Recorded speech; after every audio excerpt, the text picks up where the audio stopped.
Hillary Clinton, you have a big-time backer, and he would seem on the surface to be the perfect fit. A former opponent, your old boss, the most powerful person in the free world. And hey, he even came with a slogan ready-made for your campaign on Sunday's ABC This Week. I think she will be a formidable candidate. I think she'd be a great president. I think the American people, they're going to want that new car smell.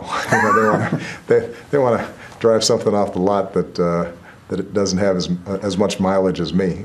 Hillary Clinton, the new car smell candidate. Has a certain ring to it, doesn't it? Clinton's kept herself busy touring and promoting her book Hard Choices, published this summer, and has said she won't seriously consider a presidential run until 2015, though she has teased us. Do you have a favorite shape for that home office? Would you like to have corners, or would you like it not to have corners? I don't know. The world is so complicated. The fewer corners that you can have, the better.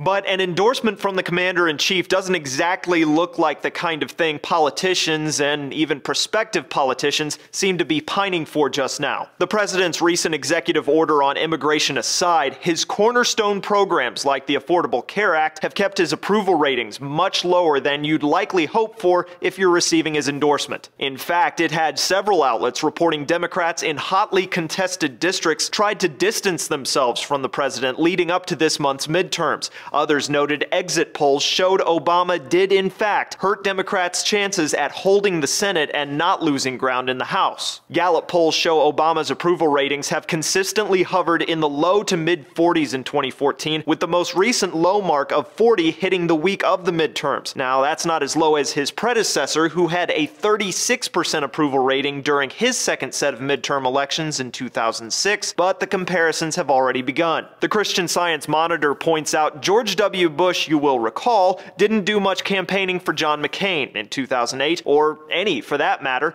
Mr. Bush was down in the polls, tarred with an unpopular, costly war becoming the longest in U.S. history. Obama hinted as much may happen in 2016 during the ABC interview, regardless of whether the prohibitive Democratic favorite Clinton is running. The president told George Stephanopoulos, I think at the end of 2 years, if they want me to do some selective things, he's talking about campaigning here, I'll be happy to do them. But I suspect that folks will be ready to see me go off to the next thing.